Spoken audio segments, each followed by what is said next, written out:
We all know Bill Polk loved his work.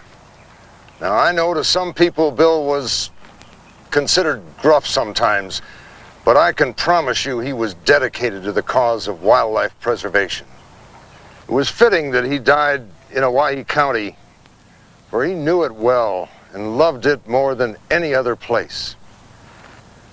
He was deeply sensitive and had a great love of family, of his wife Dee, and his children, Kathy, Jody, Linda, Steve. A good man. He and Conley Elms were both good men. And the way I see it, the Lord needed a couple of good officers, and he picked two of the best. The very best.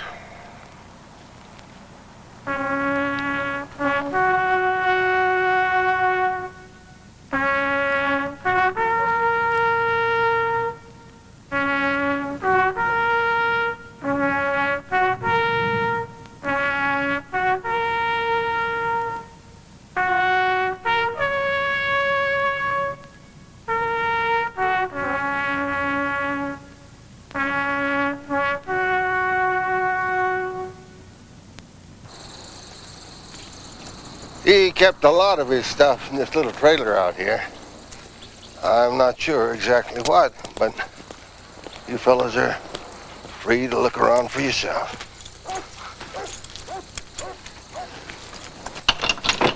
There you go.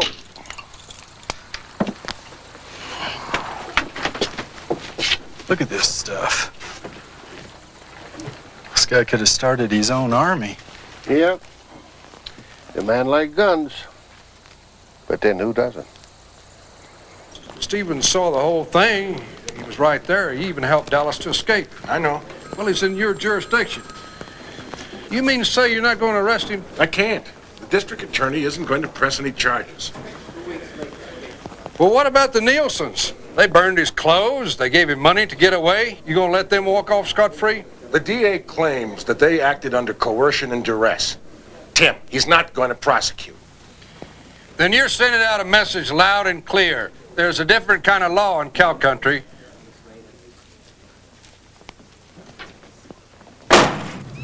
Right along here somewhere. It's dark, I can't be sure, but I dropped him off at Sand Pass Road here. Right here in the middle of nowhere? That's right. He didn't say where he was going. He didn't say much anything, except Yeah? he said they had it coming. He called this one Cowboy and Bird. See, I'm no art critic, but these are remarkable. Yeah. Well, you know, Bill lost the sight of an eye in a camping accident, so he had to use a magnifying glass to draw. Yeah, and then only in 15-minute periods. Certainly good enough to put in any gallery. His drawings embarrassed him, even with the family. I mean, a lot of them just got thrown out. Oh, here, look at this. It's called The Trapper. Just look at those eyes. He sort of expresses how Bill felt about men like that. He'd draw Indians, animals, everything that lived on the land, except the land itself. He never felt worthy of it.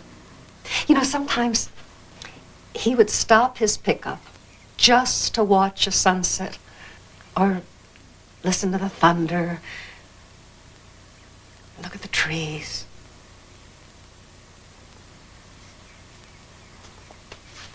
Sorry.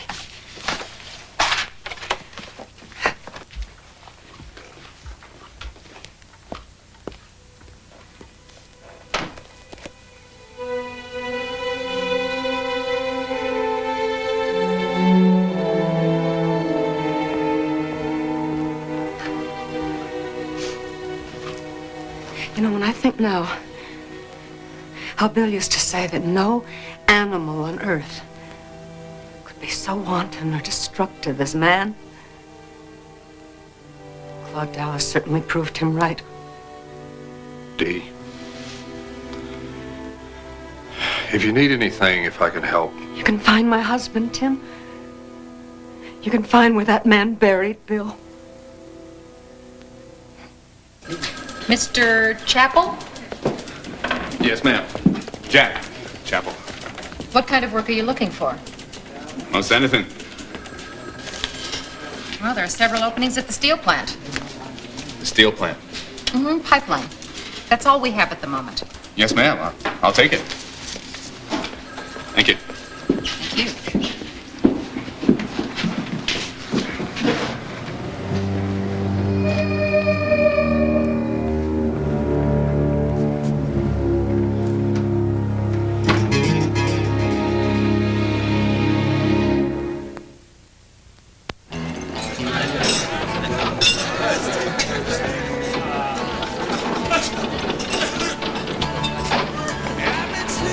How you doing, Ed?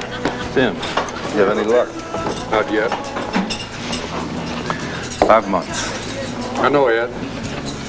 We've had hundreds of people, volunteers, out looking for you, brother. Most of these people I talk to, they just clam up. They don't even want to talk about this. You can't pressure them, Ed. You got to talk to them about the weather. What's the market on beef? No, something more. These people really got it in for game officers. It's the government telling them what they can and they can't do. Like grazing regulations, trapping regulations. People feel the government's just bleeding them dry and taking away all their liberties. One of them even told me my brother got what he deserved. Now, he said that to my face. They're wrong, you know. They're dead wrong about Bill. My brother loved the wilderness more than Dallas ever could. You ever been up around Canashy Reservoir? Sure have. We were camping out there once, springtime. We were traveling real light. We just finished breakfast. There's a deer over there by the stream. Let's take a look.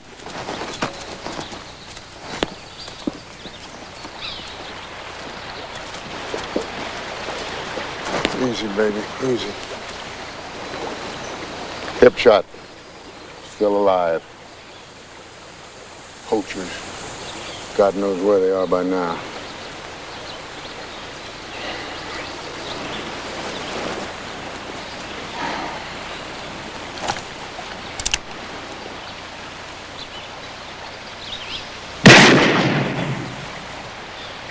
There aren't many things on God's earth a man won't do for money. There's that much money in poaching. $100 million a year. They'll kill anything that sells. They'll tear the claws out of a baby bear. A falcon may bring as much as $80,000. Even coyotes, rattlesnakes all have a price. Who are they? They come in all kinds of disguises.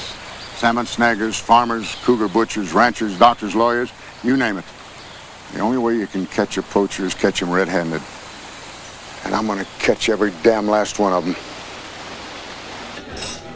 So I don't want to hear about Claude Dallas and what kind of mountain man he is. I'll tell you what he is. He is a parasite. He's lived off people all over the state of Nevada.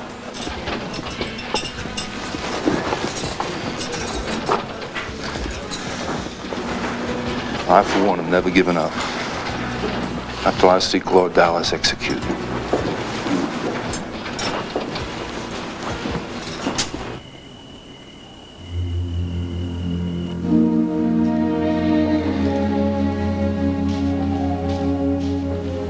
Staying late? Yeah, this stuff. Looks like an arsenal. Yeah, 7 rifles, including AR-18, 10 handguns, gas masks, thousands of rounds of ammo. We found this in this stuff. Look here. No second place winner? It's a book on combat shooting. Hit draws, cross draws, fast draws. In a gunfight, there are no second place winners. That's the message. That's Claude Dallas. He's what I call a romantic paranoid.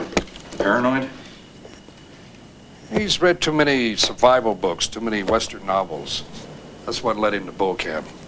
It's a wonder they never drafted him. They tried. He got out of it. Tim, you don't suppose there's a chance that this might have been self-defense? Not a chance. Why? Well, in the first place, Pogue was blind in his right eye. He might have carried a gun, but he was a lousy shot. No, there's no way he